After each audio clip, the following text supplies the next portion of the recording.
बिस्मिल्लाहिर्रहमानिर्रहीम। अस्सलाम वालेकुम नाजरीन कराम, बड़े दिनों बाद मैं दोबारा पोठवारी पंजाबी मिला जुला प्रोग्राम करना चाहना। मेरे कुछ दोस्त कर रहे हैं जिन्हें जहांगीर मनाज साहब शामिल हों। सब की फरमाइश है कि मैं भी कदी कदी पंजाबी दे विच प्रोग्राम नवाज रजा के साथ पेश करे करा, क्योंकि बहुत सारे लोग हमारे साढ़े लोग ऐसे हैं कि जी साड़ी गल पोठवारी सुनना चाहते हैं, पंजाबी सुनना चाहते हैं। मेरा तलक चूँकि पोठवार तो भी है, लेकिन ज़ुबान बोलनी बड़ा मुश्किल है। लेकिन बहरहाल मैं कोशिश कराँगा कि मैं पोठवारी दोस्तों भी और जो पंजाबी समझते हैं उन्होंने मुतमिन करा। तो बेलियो सुप्रीम कोर्ट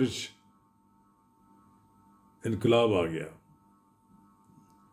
PTI अपना जज चीफ जस्टिस मुकर्रर कराने आउट हो गई। पार्लीमेंट के उत्ते बालादस्त हो गई हुकूमत, और पार्लीमेंट भी बालादस्त हो गई सुप्रीम कोर्ट से। और फिर पहली बारी पार्लीमेंट ने 12 रुकनी पार्लिमानी कमेटी ने नया चीफ जस्टिस मुकर्रर किया।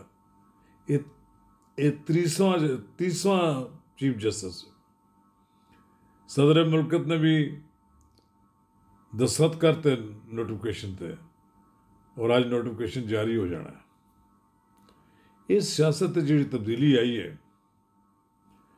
जो अदलिया भी तब्दीली आई है, उसके बड़े पस मंजर बड़ियां गल्लां। तो नाजरीन, मैं इस मौजू पर तुहाडे नाल तफसील नाल गल करांगा।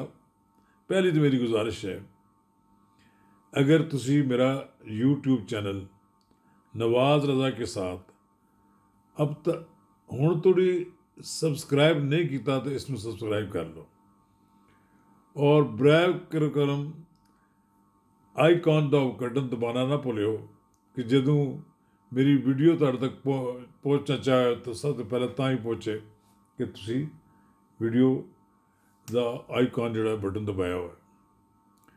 तो नाजरीन कराम, यह जी सियासत है ना, ये बड़ी भैड़ी चीज़ है। कदी शहनशाह होंदे सियासतदान, इकतदार होंदे, हुकूमत होंदियां, फिर कदा गदागार हो जाते हैं, दर दर दियां ठोकरां खाते हैं, जेल होंदे और जेल सड़ते हैं। बहादुर लोग जेलों नूं बड़ी दलेरी दे नाल बर्दाश्त करते हैं। पाकिस्तान की सियासत दे विच आगा शोरश कश्मीरी मरूम, मौलाना ताज महमूद, मौलाना अताउल्लाह शाह बुखारी, बादशाह खान, वली खान, अल गर्ज एक लंबी फहरिस्त है। उस फहरिस्त तो तुसी हुण शामिल कर लो नवाज शरीफ नूं भी, मरीम नवाज नूं भी, ख्वाजा आसफ नूं भी, एहसन इकबाल नूं भी, शाहिद खाकान अब्बासी नूं भी, और मेरे ना तो बहुत हों, उन्हें आखिरी जो ना है मेरा दोस्त कप्तान इमरान खान, और मेरा दोस्त शाह महमूद कुरैशी भी मेरा दोस्त है। मैं भुल गया नाम मखदूम जावेद हाशमी का। बहादुर सियासतदान। तो एक खेल सियासत का बड़ा सख्त खेल होता है।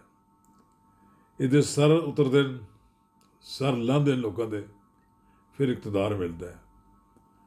तुसी माजी दे विच देखो कि मुगलों ने किस तरह भाइयों उन्होंने अखा कढ़वाइया, किस तरह उन्होंने अपने वालदे मोहतरम जेल पाता इकतदार हासिल करने वास्ते। तो इमरान खान इकतदार के खेल खेलते खेलते हो, क्रिकेट तो खेल चुकिया, लेकिन इकतदार का खेल बड़ा जालिम खेल है। फिर 10 अप्रैल 2022 को इकतदार उन्होंने को छिन गया, और फिर उन्होंने जिस तरह उस हिकमत अमली नाल नहीं काम किया कि वो अपोजिशन के मैदान में डटे रहते और असैम्बली में अपना आप मनवाते। उन्होंने एजिटेशन का रास्ता अख्तियार किया और फिर एजिटेशन का रास्ता उन्होंने 9 मई 2023 से लै गया। उधर नतीजे PTI ते भारी हो गई एस्टैबलिशमेंट। अज एस्टैबलिशमेंट दा घेरा इमरान खान की जमात के गिरद बड़ा मजबूत है। तो ये जिहड़ा चीफ जस्टिस का इंतखाब सी, इस दे पिछे भी एक पासे मंजर सी कि PTI के लोगों ने कहना शुरू करता कि साड़ा जज आण दिओ, जस्टिस मंसूर अली शाह नूं आण दिओ, तो हुकूमत भी उस घर भिजवाओगे और फिर इमरान खान भी बाहर आ जाएगा। पाकिस्तान जद तो शुरू हुआ खेल कि साड़ा जज, पाकिस्तान अदलिया नूं जदों खुद मुख्तार बनाया गया और उसनूं ज़्यादा इख्तियार दिते गए, उसने बड़ा घिनौना काम किया। साकिब निसार ने नवाज शरीफ नूं इक़्तिदार तो महरूम कराया और साकिब निसार दे नाल एक बड़ा बड़ा टोला सी जिन्हां ने नवाज शरीफ नूं ना सिर्फ इक़्तिदार च कढ़वाया बल्कि उन्होंने नवाज शरीफ नूं सज़ा भी दिलवाई और फिर एक एक करके सारे पासे मंजर तो गायब हो गए। तारीख उन्होंने नाम ही लिखा जाएगा। बड़े बड़े फने खान बने फिरते सन। इन्होंने लोगों ने नवाज शरीफ नूं सज़ा ना दिलवाई बल्कि पाकिस्तान नूं सज़ा दिलवाई। पाकिस्तान की तरक्की का अमल रुक गया। फिर इमरान खान नूं इक़्तिदार लियाण वाले इन्हां पाकिस्तान इत्ते हाल सी। पाकिस्तान की अदलिया सियासत ज़्यादा हो गई सी। पाकिस्तान के जज जिन्हां दा बड़ा एहतराम किया जाता है, साफ लोगों को पता होता सी यह जज जिहड़ा किहदे हक च फैसला देगा। कित्थे जस्टिस कार्नेलियस, कित्थे जस्टिस अब्दुल रशीद, कित्थे जस्टिस भगवान दास। ये लोग सुन इन्हां लोगों ने अपना अपना मुकाम बढ़ाया। मैं गया आगा शोरश कश्मीरी मरहूम दे नाल, उस वक्त दे जज सुन कुआट तो, मैं नाम एकदम उन्होंने भुल गया है। अगर मेरी गुफ्तगू के दौरान याद आ गया तो मैं उन्होंने नाम ही ले लूँगा। असी उन्होंने मज़ार ते दुआ मंगन गए, फातह खानी करन गए। ये वो लोग सन जिन्होंने अपने दौर दे विच अच्छे फैसले किए।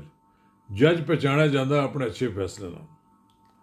कि 26वीं तरमीम क्यों हुई, ये सोचने वाली गल है। क्या वजह सी, किहड़ी गल सी कि अपोजिशन हुकूमत मजबूर हुई कि अपनी मर्जी का जज मुकर्रर करा।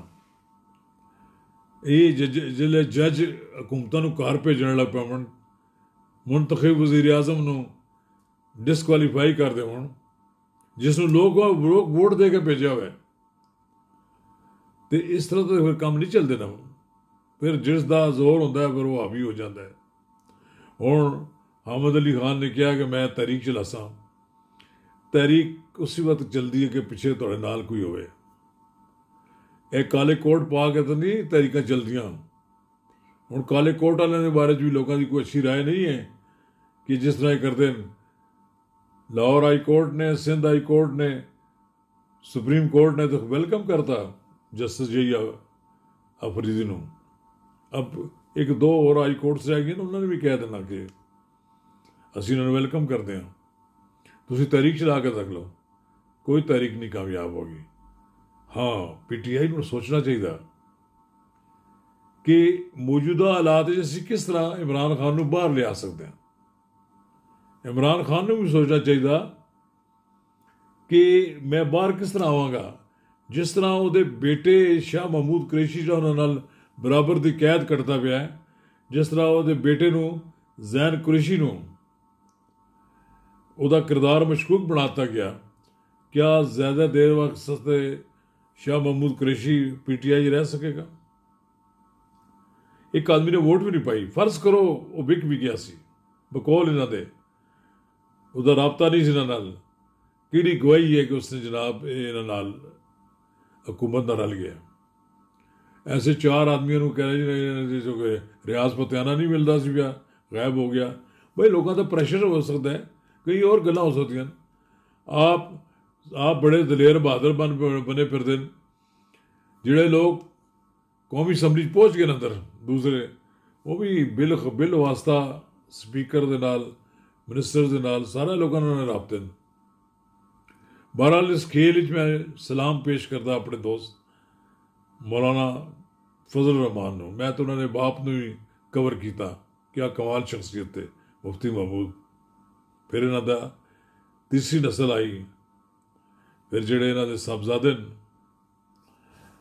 और ਜਿਹੜੇ असद महमूद, मैंने सबों को कवर किया। 3 नस्लों तो मेरा नाल तलक है इस खानदान के नाल। मौलाना फजल रहमान ने जाना सी हुकूमत नाल, अगर हुकूमत नाल ना जाते तो उन्होंने कुछ बंदे मुमकिन है हुकूमत तोड़ के ले जाते। फिर मौलाना फजल रहमान ने कुछ छोटा सौदा तो नहीं किया ना, उन्होंने 5 पॉइंट्स जो इस्लामाइजेशन के बारे और जिहड़ियां चीज़ां मंजूर करानियां सी वो आइन का हिस्सा बनवाया उन्होंने। ज़ाहिर है सियासतदान इस तरह ही होता है, कुछ गिव एंड टेक होता है। उन्होंने काले सप नूं उन्होंने कहा मैं उहदे दंद तोड़ दे।